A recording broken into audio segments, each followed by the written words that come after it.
Hey, I'm Jeff. And I'm Phil, and we're the Cocktail Dudes. Today we're making our watermelon tap. That's where we turn an ordinary watermelon into a dramatic punch bowl. It's a fun little thing to have at a party, a little kind of party favor type thing. But it's not your ordinary punch bowl that you ladle it out with a scoop, right? Who likes doing that? How do we make this incredible? Well, we got a tapper that we add on there. So we got That's this right. little outdoor spigot. You just turn the juice on, turn the juice off. It's amazing. So stay tuned. This is going to be fantastic. We got this idea actually from the guys at Kegworks.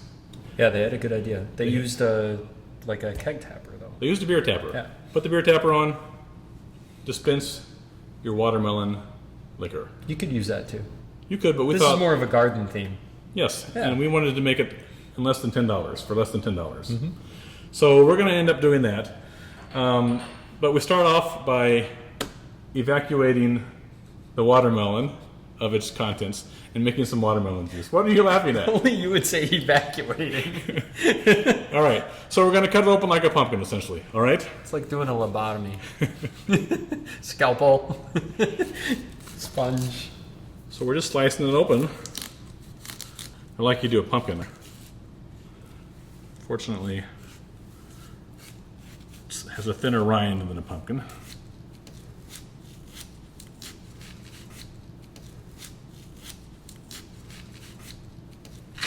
All right, voila.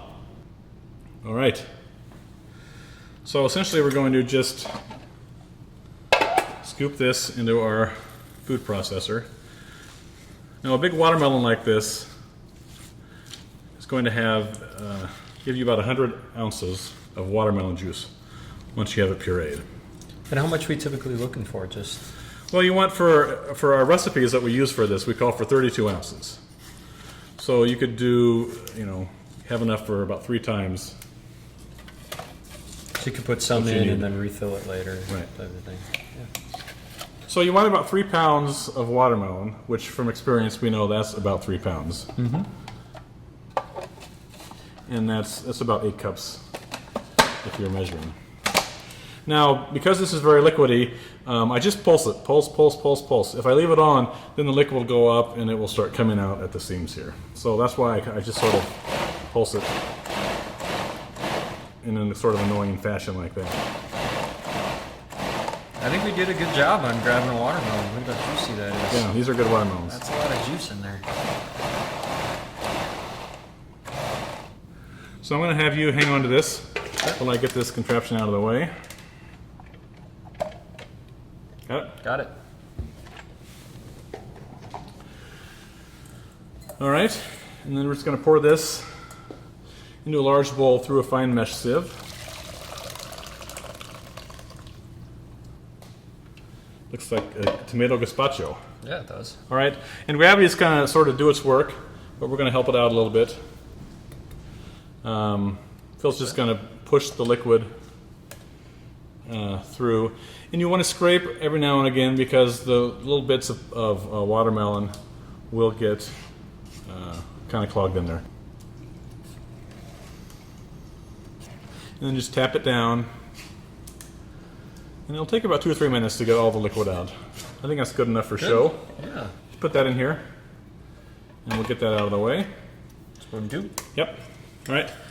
And this is going to give us about 32 ounces of liquid, as we said.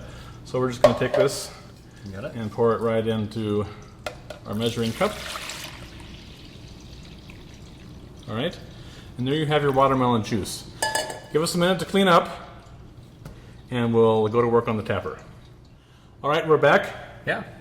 Our watermelon is hollowed out. Nice big cavity. This is a big watermelon. Usually we'd use one, sort of a medium-sized one, but hollow it out. You can leave some of the red fruit in there. It's important when you're making the watermelon tap to rinse it out with water. So hollow it out, rinse it out with water, dump it out, because you don't want any hunks of watermelon clogging up the faucet. Right. Got it? And then you set it however you want it. This is a little stand we got from Pottery Barn that holds big, like Watermelons. Sun designed for sun tea things, but work great with watermelons.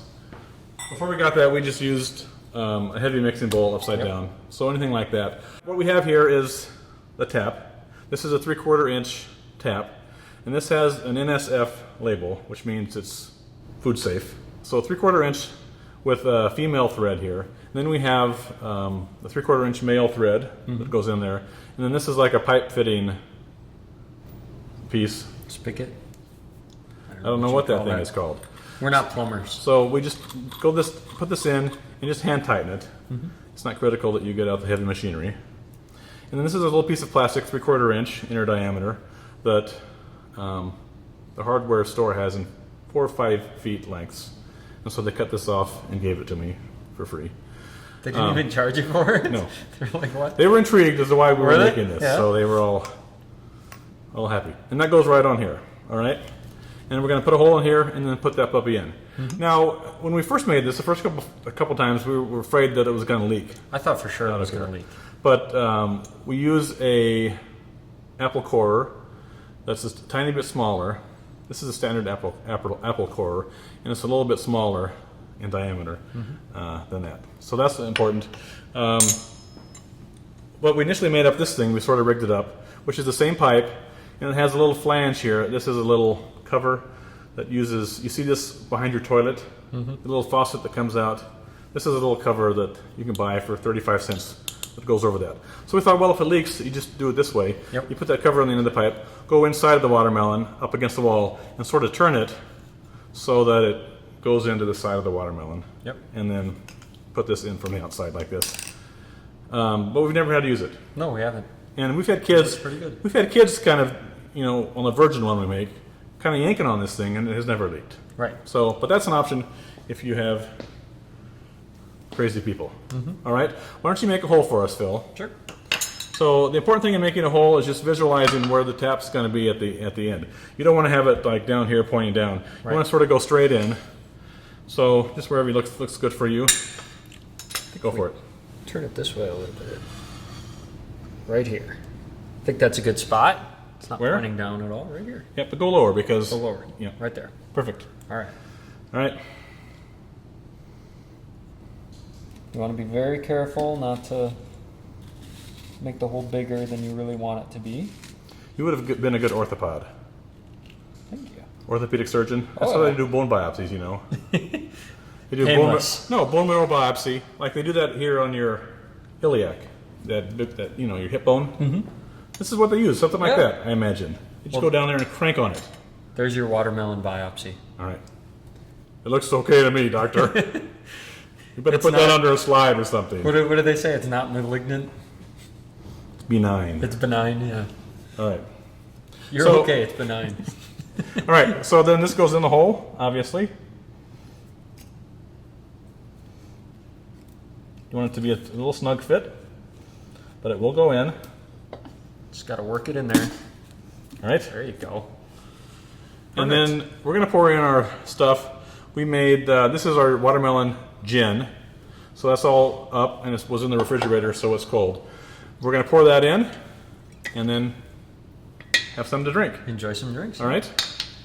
Is that off? Make sure it's It's off. off, I checked. Yeah, you got to make sure it's off. Yes, we've had Otherwise, that. it's going to just start pouring out. We've had that happen before. And this recipe will fill up a medium-sized watermelon. If you have a watermelon this big, you can double it. But I would just fill it up twice. Because this is going to be in the refrigerator. You bring it out, fill it up, and after an hour, it's going to be room temperature. So then just bring out another one. All right? We'll put the lid back on to keep all the bees out. There you go. All right? Get your glass ready. Fill with ice. Yes. Put some mint in there first. Get some garnish in there, right All from right. the garden. Here we have our watermelon gin. Isn't that fun? From our watermelon tap. Yeah, that is a lot of fun. Party goers will love it. They've probably never seen it before. We have 4 recipes on our website that utilize the watermelon tapper. But you can use any of our other recipes, like our smoky one. Yep. Anything that has watermelon in it can be made to fit the watermelon picture here. All right? So enjoy, have a lot of fun. Cheers.